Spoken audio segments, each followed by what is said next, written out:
Hello, and welcome to the Writer's Desk. My name is Lisa Soland, and I have the privilege today of introducing to you one of my good friends. He's actually referred to as the thinking man's playwright, Mr. Peter Colley. We're here on the campus of Theater Encino, and it's beautiful Encino, California, and the weather is fantastic. Now, you just opened Cagney on a very large scale. Right. That was in Canada. That was our Canadian premiere. Right. And we just opened that about a month or so ago. And it was running at the Drayton Festival for the first part of the run, which is a beautiful 1906 opera house that's been converted into a theater.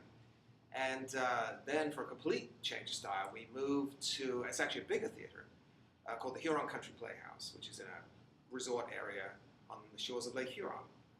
That is a 700-seat theater that is all now brand new and renovated, but the outside is all made out of old barns, old barn board. So it's going to be running there for a few weeks. A few weeks, that's great. And then after that, we take it down to the Riverside Theater in Vero Beach, Florida.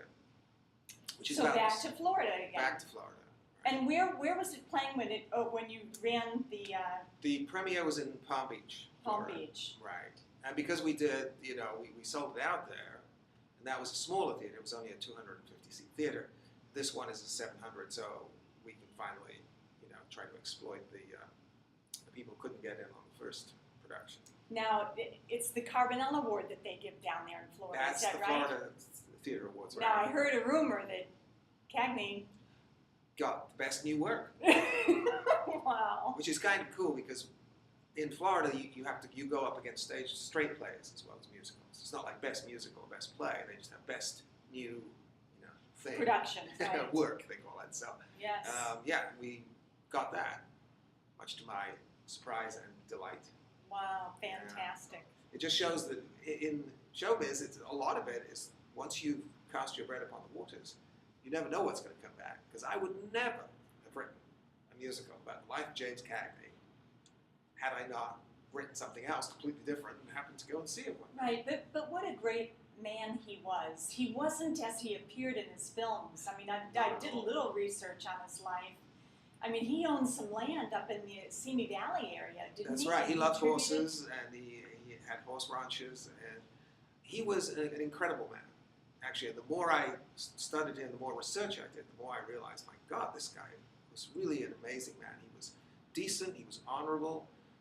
Nobody would have said a bad thing about him as a person, except for maybe Jack Warner, who was his boss. Right, and had to put up with his... Well, the problem was that Cagney believed that actors had certain rights. And the studio system believed that actors were basically cattle, that you had them on these long contracts, they did what they were told, they didn't renegotiate their contracts. Mm-hmm.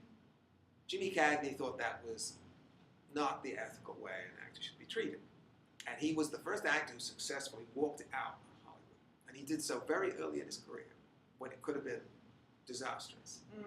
He was given a new contract, and he was one of the people who founded the Screen Actors Guild. SAG. To That's make right. life more manageable for actors. For all of us. Yes. It takes a lot of gumption to stand up for what's right, but the people that come after you benefit. They do. In fact, one of the first lines in my musical on Cagney is it's actually set backstage at the Screen Actors Guild Lifetime Achievement Awards in 1978. And one of the announcers who's going to actually announce, and present Cagney, he says, we stand on your shoulders as actors. And that is one of the lines that leads into this whole Now, did you musical. write that, or was that actually said?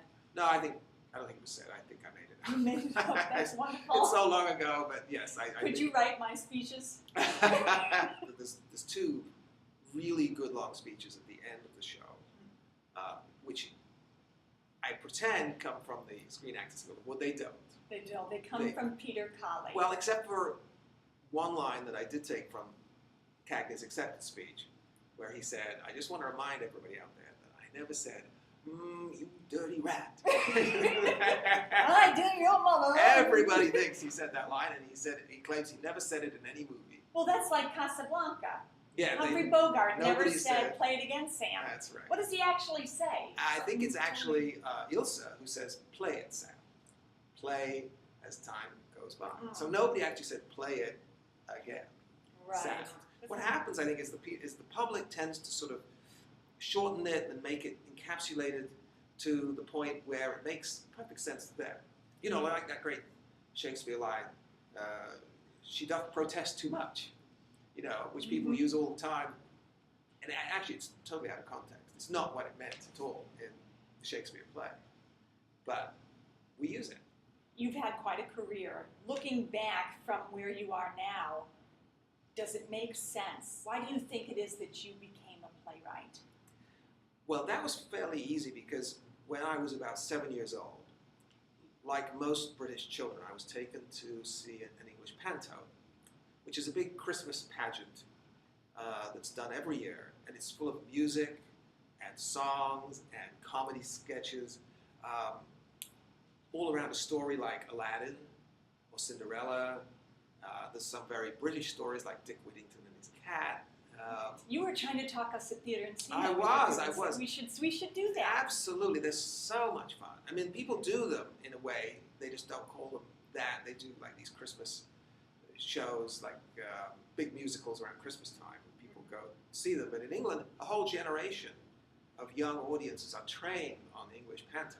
They call them pantomime, but it's not a mime show. There's no miming except there's a lot of hammy comedy goes on. It's full of song and dance and costume and the romance. Audience participates, right? Absolutely. Yelling There's things. always a villain. Hissing. Whenever the villain comes on, the villain looks at the audience and tells them all to shut up. You know? And it's like, you know. And it's so much fun. And I remember when I saw my first one when I was 7, I was so astonished by the experience. It was totally a life-changing experience. I often say you could almost feel your DNA changing during the course of it. And realizing when I walked back out into this grey English December night with the drizzle coming down and the cold wind against you, I thought, oh my gosh, there's an alternative universe. We can live in that universe. We can live in there where everything's hyper-saturated colors, where there is bright costumes, and there's romance, and beauty, and music, and song, and fun, and comedy, and I suddenly thought, well, I know which universe I'm going to choose. I want to live there. And I realized that the only way to live there was to create it yourself. You know, Yes. you had to sort of live in that world. I wrote my first play when I was 7. When you were 7. Basically, I don't think it was, I seem to remember it being in a warmer period, so it was probably a few months later, in the spring of that year. But I read a book it's called 100 Things to Do on a Rainy Day, which was in England, there are lots. And one of them was how to build your own Balinese shadow theatre. So you would create a screen out of just wax paper with a little proscenium arch made of cardboard, and you had a light bulb. And then you cut out your characters, and you would have them on these like little wooden skewers, and you could make them do these things in shadows. Apparently in Bali and Indonesia, places like this, they're very popular. Right. And they showed you how to build one. So I thought, well, this is great. I have my own actors. So all I had to do was to write the play. The play, unfortunately, has been forgotten in the mists of time. So you still don't have a copy of that? No. Do you remember anything about it? I don't, except there were kings and queens and the like involved, and princesses and princes. Right. Battle scenes, which are very difficult to do when you've only got 2 hands back then. Right, and a limited amount of characters. Exactly. The battles have to probably go rather quickly. Yeah.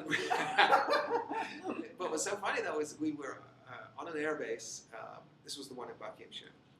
And, of course, we invited all the other children who lived in this little housing area.